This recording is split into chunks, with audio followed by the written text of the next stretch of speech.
Gracias, Jesús, por lo que tú siempre haces por nosotros. Gracias, Señor, porque no hay manera, Padre, de poder siempre tu providencia obrando y actuando, Señor, en medio de nosotros, en favor de nosotros. Seres que no merecemos, Señor, ni siquiera el respirar. No merecemos ni siquiera la vida, porque hemos ofendido tu santo nombre, Señor. Padre, hemos venido aquí a tu casa a conocer, a aprender, Señor, a escuchar tu palabra, que es tan penetrante como una espada de filo, Señor. Gracias, Jesús, Padre, por abrir nuestro entendimiento, por darnos oídos de sabios para escuchar tu palabra, Señor, para tener hambre y sed por tu presencia, Padre, en el nombre de Jesús. Amén. Vamos a Mateo 3, versículo 13. Marcos 3, versículo 13. Tiempo después Jesús subió a un monte y llamó a los que quería que lo acompañaran.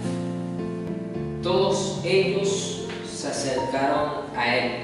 Luego nombró a 12 de ellos y los llamó sus apóstoles. Ellos lo acompañarían y él los enviaría a predicar y les daría autoridad para expulsar demonios. Estos son los 12 que escogió: Simón, a quien llamó Pedro; Santiago y Juan, los hijos de Zebedeo, a quien Jesús apodó hijos del trueno; Andrés, Felipe, Bartolomé, Mateo, Tomás, Santiago, hijo de Alfeo, Tadeo, Simón el celote, Judas Iscariote, quien después lo traicionó. Este mensaje se llama 30 monedas de plata. Así se llama este mensaje. Evidentemente esto tiene que ver con Judas Iscariote. Vamos a ver un poco de Judas. Tiempo después Jesús, versículo 13, tiempo después Jesús subió a un monte y llamó a los que quería que lo acompañaran. Todos ellos se acercaron a él. Esto es muy importante porque cualquiera diría que hay garantía ya por el simple hecho de venir a la iglesia, de estar con Jesús, de escuchar la palabra, de formar parte de una congregación. No hay garantías. Uno dirá, bueno, pastor, pero es que Judas pues ya estaba destinado a eso. Sí, probablemente sea así. Pero y tú sabes lo más hermoso de esto, que el nombre Judas, que tradicionalmente uno siempre se le viene a la mente precisamente el traidor, ya uno automáticamente dice, ese nombre es feo, porque es el nombre del traidor, es el nombre que vendió el maestro. Pero si ustedes no saben, eso lo voy a decir, el nombre Judas como tal es la forma griega del nombre hebreo Judá, y ese nombre significa alabado sea Dios. Miren que el nombre como tal es hermoso, el nombre no es feo, el nombre tiene un significado espectacular, llamativo, único, a pesar de que lo tiene el traidor. Entonces fíjense que Judas, su vida debía alabar a Dios. Yo no puedo decir, oye pastor, pero qué manera tan triste de terminar siendo el traidor del maestro y ser recordado y plasmado así por el resto de la historia, con una afrenta, con una vergüenza hacia su propia vida y hacia su familia. Alguien que debió alabar a Dios. Y es que precisamente aquí es donde podemos ver que tú puedes tener hasta un nombre bonito, venir de un hogar cristiano, fuiste formado en un hogar cristiano, creciste en un hogar cristiano, de padres cristianos. Quizás te han hablado de cierto propósito de Dios en tu vida, y aún así tener un estilo de vida que quizás pueda avergonzar a Dios. No lo está alabando precisamente. Entonces esto para nosotros ya nos deja una gran lección comenzando. Así que no importa tener un nombre bonito, sino tener un estilo de vida que glorifique a Dios. Eso es lo más importante. Otra cosa, fue llamado por Jesús y todos ellos se acercaron a él. Hasta Judas dice aquí que se acercó a él, no se negó cuando fue llamado. Se acercó a Jesús. Luego nombró a 12 de ellos, es decir, de la multitud original. De ahí de ese número fue que Jesús sacó a los 12 y los llamó sus apóstoles, es decir, los nombró sus enviados. Apóstoles, del griego apostólo, que significa enviado. Ellos lo acompañarían y él los enviaría a predicar. Es decir, no solo quiso llamarlos que se acercaran a él, sino que les encomendó una labor para él. Yo pregunto, ¿cuántas veces nosotros hemos estado haciendo inclusive tareas, servicios para Jesús, pero realmente no estamos glorificando su nombre?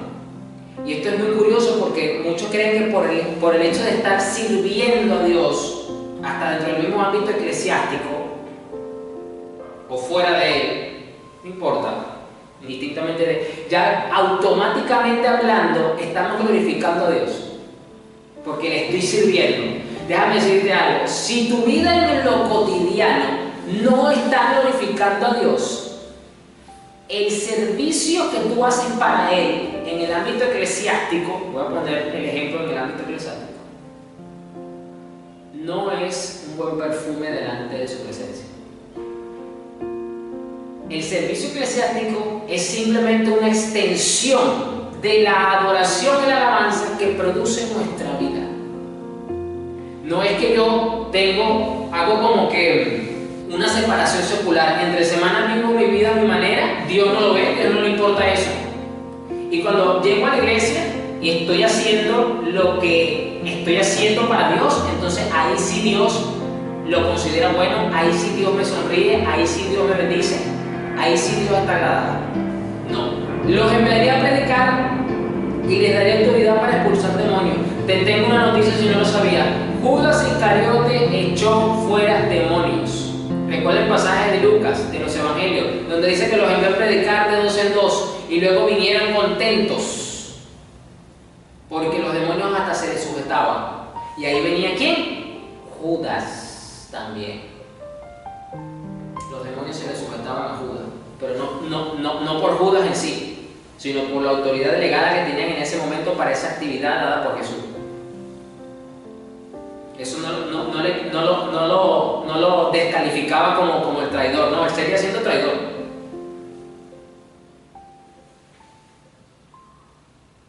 Entonces, tú y yo vamos a tener nos puede estar pasando lo mismo. Vamos a estar dentro de un servicio porque se nos delegó una función, se nos delegó una responsabilidad, una autoridad para hacer una labor, un trabajo, un servicio para Dios. Y tú crees que porque fluyes haciéndolo y te sale bien, Dios está agradado de ti y de mí. No. Cuidado con eso. Wow. Y aquí entonces se empieza a caer algo llamado activismo evangélico. Cristianos que están tan sumergidos dentro de las actividades que hacen a nivel eclesiástico para Dios, que se sienten seguros detrás de ese servicio y empiezan sin darse cuenta a descuidar su vida devocional y personal, creyendo que con eso es suficiente para agradar a Dios. Cuidado con eso porque el primer activista evangélico, yo diría que fue Judas Iscariote. ¿Por qué Iscariote? Iscariote es el lugar de donde venía, del sur de Judá, de Israel. Así como se decía Jesús de Nazaret, porque él venía de Nazaret. En aquella época pues no había apellidos y la forma de ubicar a la persona era por el lugar. Entonces Judas el Iscariote, porque venía de esa zona, del sur venía. Así que echó fuera demonios, hizo milagros junto con los demás. No crea usted que los demás sí lo hicieron y él no, porque él era el traidor. No, todos lo hicieron. Otra cosa interesante, que el apóstol Juan, en Juan 12:6,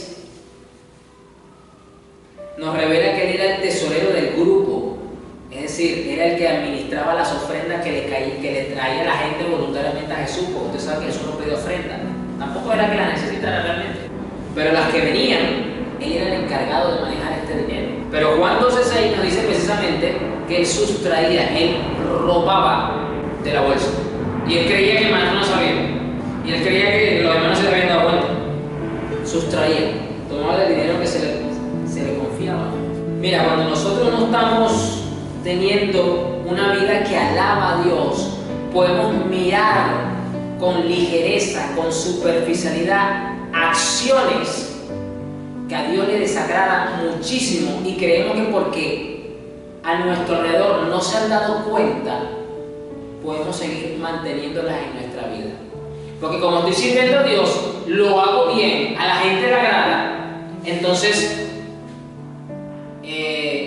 estas cositas por aquí, estas cositas por allá, las puedo mantener en mi vida. Y es que precisamente, yo le voy a decir una cosa, ¿cuál es la plaga? La peor plaga que puede dañar un lugar, una cosecha, un campo, una casa. La peor plaga no es la que se ve. La peor plaga es la pequeña, que entra y no nos damos cuenta, sino cuando ya ha criado, sino cuando ya ha hecho estragos. Por eso que la plaga más común en las ciudades es la plaga de las ratas, las plagas de las cucarachas y cualquier otra plaga que es pequeña, es sigilosa. Lamentablemente cuando usted se da cuenta, por ejemplo con el tema de la rata, cuando usted se da cuenta que usted ya la vio, ya usted tiene que asumir dos cosas. Ya se me empezó a comer algo o ya empezó a poner crías y tengo un criadero de ratas en mi casa. Lo mismo ocurre con estos pecados que son pequeños, que no son grandes plagas en nuestra vida, pero que están perjudicando nuestra alma. Y a Dios tampoco le agrada estas cosas. Y creemos que porque Dios no nos ha mandado un profeta a señalarnos, o que no nos ha mandado un ángel que nos mande un rayo y nos pique por la mitad, creemos que no pasa nada. Creemos que no pasa nada. No podemos seguir consintiendo un servicio a Dios teniendo pequeños pecados, entre comillas, pequeños para nosotros los seres humanos, pero para Dios todo el pecado es igual, al mismo nivel. No podemos ser convivientes, no podemos ser cohabitantes, no sirve. En términos de santidad, en términos de pureza, en términos de pecado y de corrupción moral, no podemos ser tibios, como lo hizo Judas. ¿Tú sabes lo que es durar 3 años y medio, que fue el tiempo que duró el ministerio de Jesús? Sirviendo a Jesús, expulsando demonios, pero por el otro lado, agarrando lo que no debe. ¿Cómo usted puede imaginarse eso? Y el detalle no está aquí porque agarraba. ¿Dónde está el problema aquí? El problema aquí es precisamente la codicia de su corazón. La codicia. Y este es el detalle.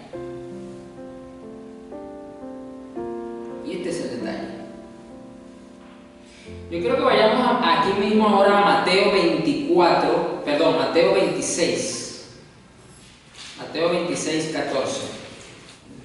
Mateo 26, 14 dice: entonces Judas Iscariote, uno de los 12 discípulos, fue a ver a los principales sacerdotes y preguntó: ¿cuánto me pagarían por traicionar a Jesús? Miren cómo él fue de frente. ¿Cuánto me pagan por traicionar a Jesús? Y ellos le dieron 30 piezas de plata. Pero yo quiero que usted sepa, y si usted ya lo sabe, que recuerde que todo lo que aparece en las Escrituras tiene un sentido.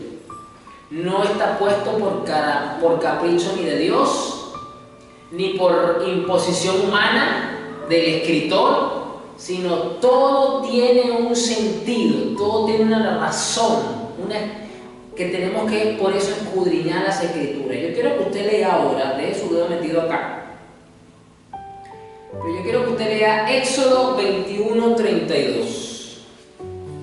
Éxodo 21, versículo 32. Esto es muy interesante porque en el versículo 12, esto es una ley moral, una ley de responsabilidad civil. Mi versión dice casos de daños personales. y habla de secuestros, habla de una persona que mata a otra sin intención, una serie de cosas bastante interesantes a nivel de justicia. Dice que si un hombre golpea al esclavo con otro con un palo y el esclavo muere, o sea, Dios pone diferentes situaciones que se pueden ocurrir en el día a día y cómo pues la justicia, la sociedad tiene que reaccionar, qué tienen que hacer. En el versículo 28 dice, si un buey mata a cornadas a un hombre o a una mujer, habrá que apedrear al buey y se prohíbe comer su carne. En el versículo 29 dice, supongamos que el buey tenía fama de cornear y el dueño ya había sido advertido pero no lo mantenía bajo control. Si el buey posteriormente mata a alguien, habrá que apedrearlo y el dueño también tendrá que morir. Sin embargo, los familiares del muerto podrán aceptar un pago a modo de compensación por la pérdida de la vida. El dueño del buey podrá salvar su vida pagando lo que se le exija. La misma ordenanza se aplica si el buey cornea a un muchacho o a una muchacha. Ahora escuche esto. Pero si el buey cornea a un esclavo, sea hombre o mujer, el dueño del animal pagará al dueño del esclavo 30 monedas de plata y el buey morirá apedreado. Es interesante porque fue el sumo sacerdote el que le ofreció esta cantidad, lo que se pagaba por un buey, lo que se pagaba, mejor dicho, por un esclavo. Esto a mí me habla de qué?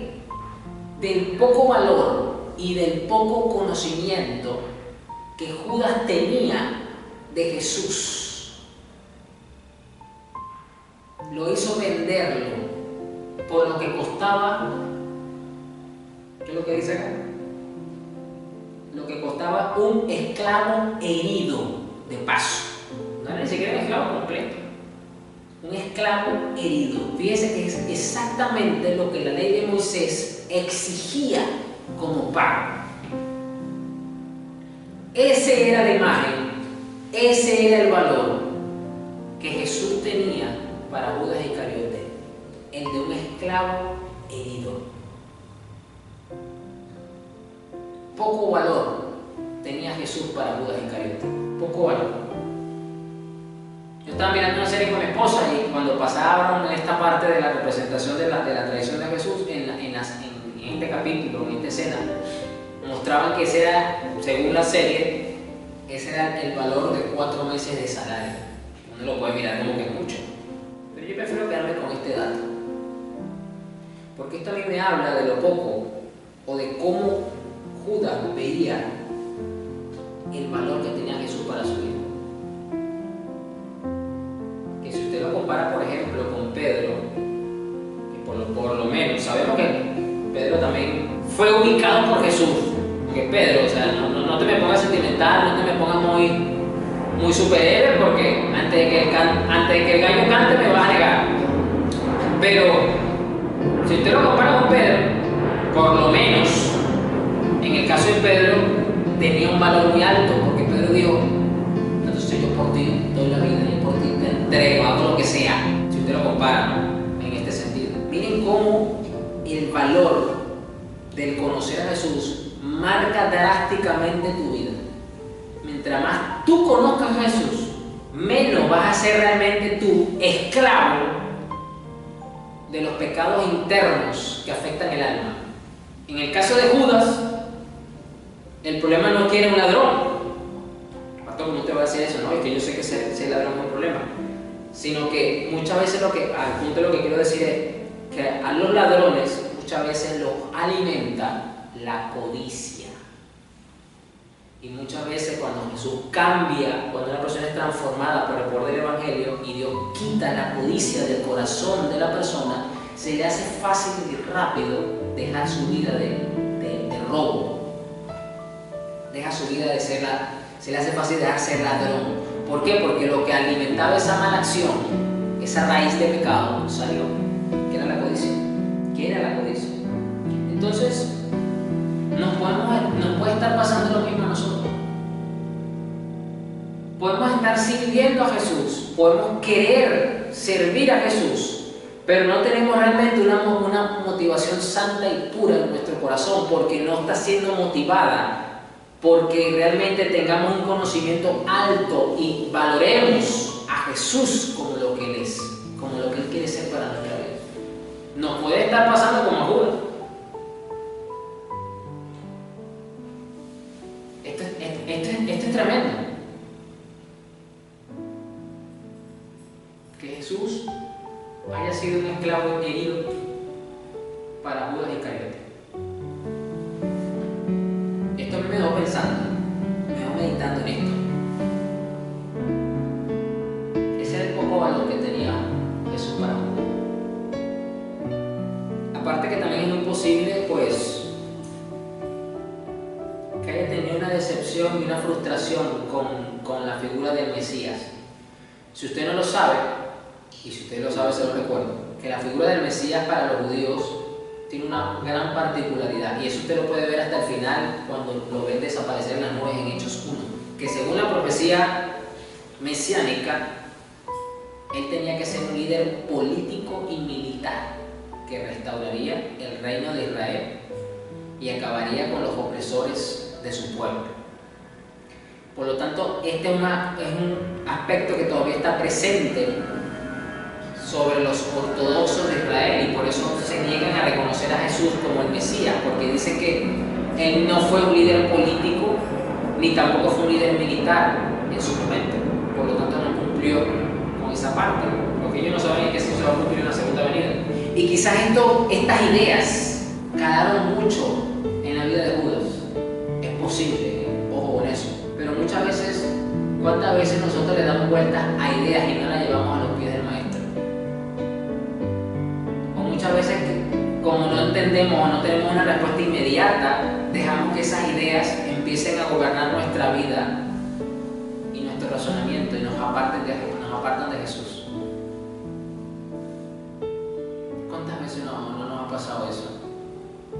Yo he aprendido en este caminar con el Señor que si algo no me lo responde, si algo no se me aclara en un momento, lo dejo a los pies del Maestro y continúo de frente. No dejo que eso me carcoma, no dejo que eso... ¿Por qué? Porque muchas veces eso puede permitir que ideas extrañas puedan venir luego. Quizás hubo una frustración, quizás, lo digo así porque la escritura ahí sí no lo dice, hubo una decepción de parte de Judas con la figura del Mesías. Quizás quiso ponerlo a prueba, ojo con eso. Quizás Judas Iscariote dijo, bueno, si él es el Mesías, el líder político y militar que nos va a salvar de toda esta ocupación, vamos a dejar de ser colonia romana y vamos a hacerlo otra vez la nación de Israel, quizás cuando yo lo entregue, yo lo que lo estoy es provocando, yo lo estoy es probando, porque entonces cuando él vea que vienen por él, él se va a manifestar como el líder político y militar. Así que entonces yo lo que estoy haciendo, lo estoy haciendo para bien de su propio reino. Fíjense que muchas veces en nuestro corazón nos puede pasar igual. Muchas veces buscamos con una mala intención, nuestro corazón nos puede engañar, como lo dice Jeremías, engañoso el corazón del hombre, ¿quién lo conocerá? Y muchas veces nuestras intenciones pueden estar disfrazadas de motivaciones evangélicas o cristianas y realmente lo que hay es oscuridad en el fondo. ¿Cuántas veces, muchas veces nuestro corazón nos ha dicho, es que yo lo puedo hacer mejor que la hermana? Yo lo haría diferente a como lo hace la hermana y provocaría estos resultados. Yo como que voy a hablar con el pastor. Yo como que voy a aprovechar la oportunidad de que la hermana no está para yo hacerlo y así demostrar que la forma en la que yo lo estoy haciendo es mejor. Y cuando se den cuenta me van a dejar fijo y a la hermana que la muevan para otro lugar. Así piensa nuestro corazón evangélico. Pero en el fondo lo que hay es hambre de reconocimiento, de posicionamiento, de que me vean. Y no realmente de hacer las cosas para Dios. Es decir, quizás Judas tenía una buena motivación, entre comillas, pero la raíz, la base de esa motivación era totalmente pecaminosa. ¿Qué son entonces estas 30 monedas de plata? Aquello por lo cual nos vemos motivados a dejar a un lado los principios pecadores, a vender a Jesús.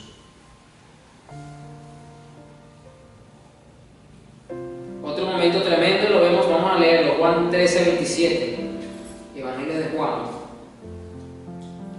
Mire lo que dice acá. Mire, le comento rápido. Jesús está en la última cena. Jesús viene y dice algo que estremeció a todos los apóstoles: uno de ustedes me va a traicionar. Y los discípulos, bueno, pero queremos saber quién es, porque de esta sala no va a salir vivo por lo menos. Y como tanto aquí, si nosotros lo matamos, tú lo revives. De aquí no sale, el traidor no sale. Dinos quién es, porque aquí mismo no nos encargamos. Jesús no dio directamente nombre, no lo podía hacer tampoco, porque era necesario que se cumpliera toda la escritura. Pero dice en el versículo 27 que después de que Jesús le dio pan a Judas, miren lo que le dice en el versículo 27: cuando Judas comió el pan, Satanás entró en él.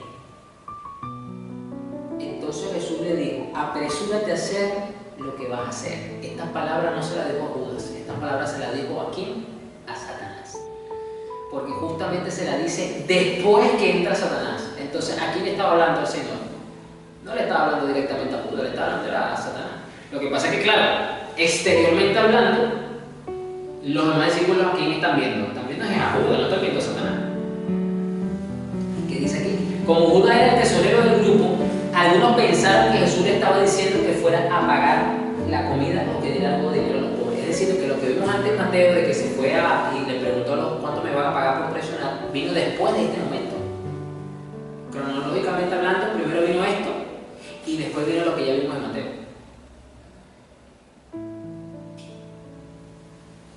Esto es tremendo porque dice que Satanás entró en Judas, ¿no? Y muchos dicen: pastor, pero es que los cristianos no pueden sufrir una oposición demoníaca. Pero es que este es el punto, que Judas no había nacido de nuevo. Judas realmente tenía una apariencia de oveja, pero realmente nunca fue una oveja. Era necesario que estuviese acá por todos los acontecimientos que ya sabemos que se tenían que dar. Alguien tenía que, vamos a decirlo así, hacer el trabajo sucio. Alguien tenía que hacerlo, lamentablemente. Y en este caso fue Judas. Entonces, pastor, aquí estamos nosotros tranquilos, ¿no? No podemos sentirnos tranquilos sabiendo que podemos sentirnos tentados a traicionar al maestro. Porque esa tentación todos los cristianos la pasan, tentados a traicionar. ¿Y sabes qué? ¿Qué es lo que Satanás va a usar para tentarnos? Ese pecado, esa condición interna, pequeña, oculta, con la que no le damos realmente una ocupación, no trabajamos en eso. En el caso de Judas era la codicia. Yo no sé si a lo mejor usted que me ve, que me escucha, también sea la codicia. Puede ser la envidia, puede ser el resentimiento, puede ser tibieza, que son pecados internos que afuera aparentemente no se ven, porque uno solo ve lo de afuera, la apariencia, pero Dios ve el corazón. Pero son esos pecados, son esas condiciones internas que nos perjudican. Eso es lo que va a usar Satanás para tentarnos.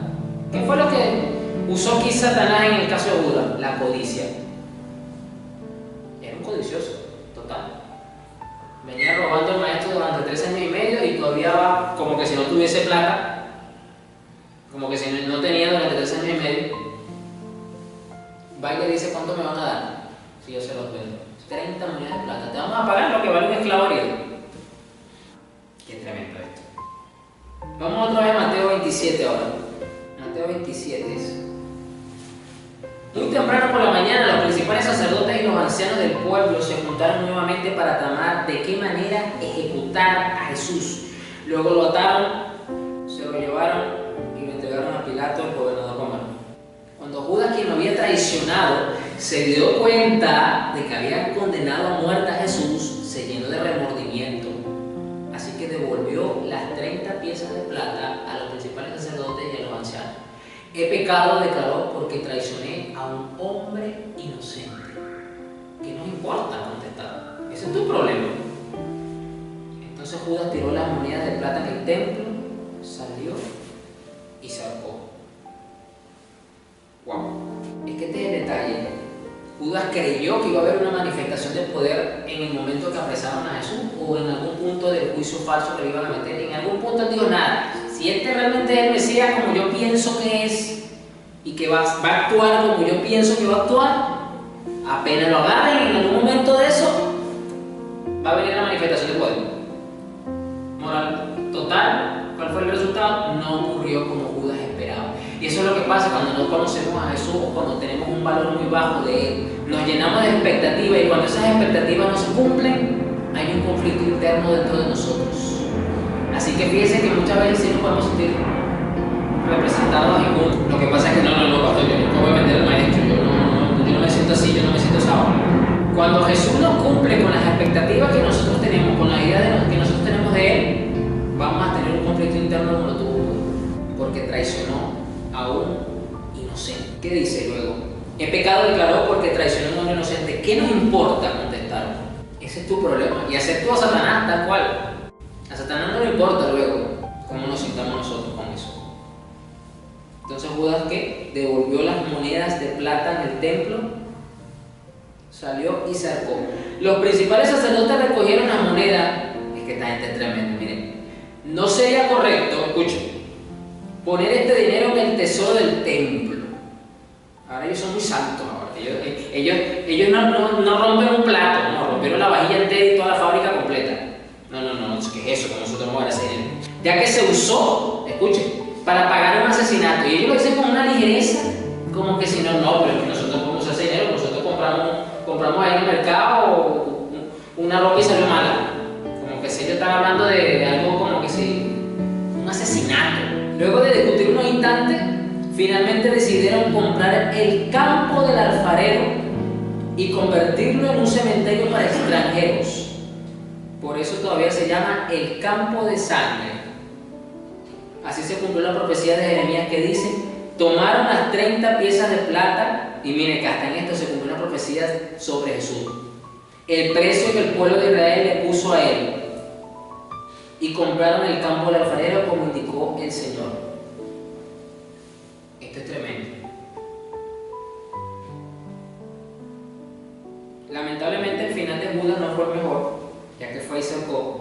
Otro relato dice que donde se ahorcó, su cuerpo cayó, de la rama donde se había ahorcado cayó, se partió y su cuerpo se partió. Un final bastante trágico, bastante duro.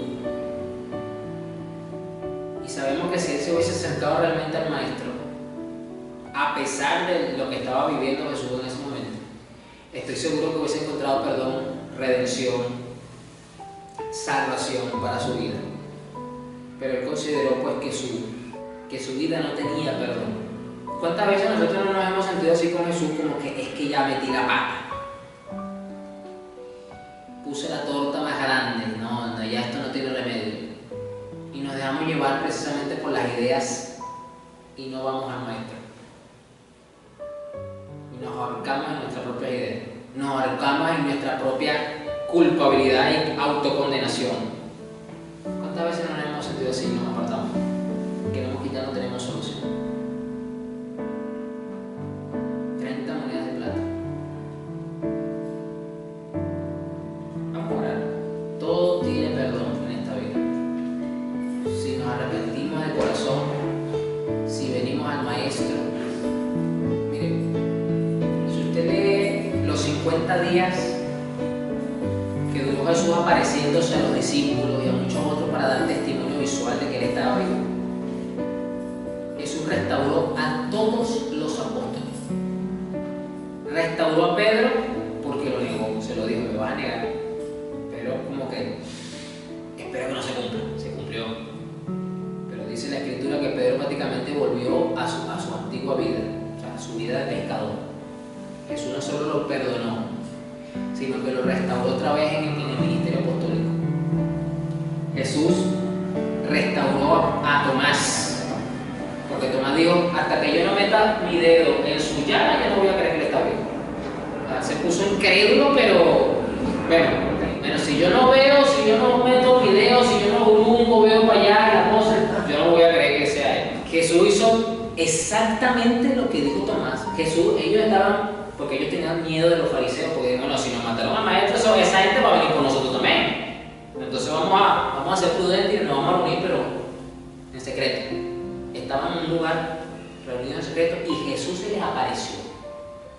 Para empezar, por el susto que tuvieron que haber pegado a esa gente, que es una impresión grande. Y encima que se les aparece, va directo y le habla a Tomás. Tomás, ven, mete tu dedo allá.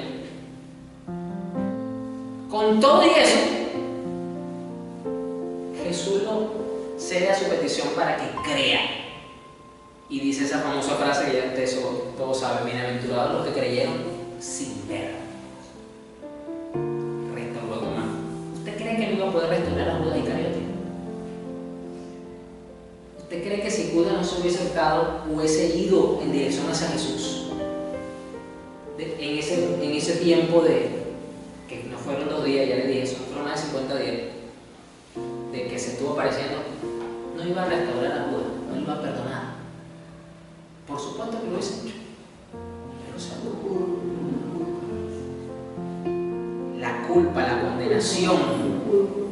Él creyó que no iba a tener ya salvación, que no tenía perdón de Dios por lo que hizo. Sí la iba a tener, es lo que quiero decir. Sí la iba a tener. Pero precisamente el tener un mal concepto de Jesús y tener un valor tan bajo de Él lo llevó a acabar con su vida de la forma en la que lo hizo. Eso es lo importante que es tener realmente un concepto correcto de quién es Jesús. Fíjense, es que vamos a orar. Señor, gracias por tu palabra, gracias por tu bondad, gracias, Señor, porque definitivamente podemos ver rasgos de Judas en nuestra vida, que podemos creer que estamos adorándote y alabándote cuando realmente no es así. Creemos que porque estamos sirviéndote de alguna manera ya estamos cumpliendo contigo, cuando no, tampoco es así, Señor. Y perdónanos porque creemos que quizás te conocemos y no nos estamos dando cuenta que tenemos un concepto errado de ti y que tenemos un valor muy bajo de ti, algo que tampoco debe ser así, Señor. Ayuda a tu iglesia, Señora, que en esta generación te conozca y que realmente pueda valorarte, Señor. Gracias, Jesús.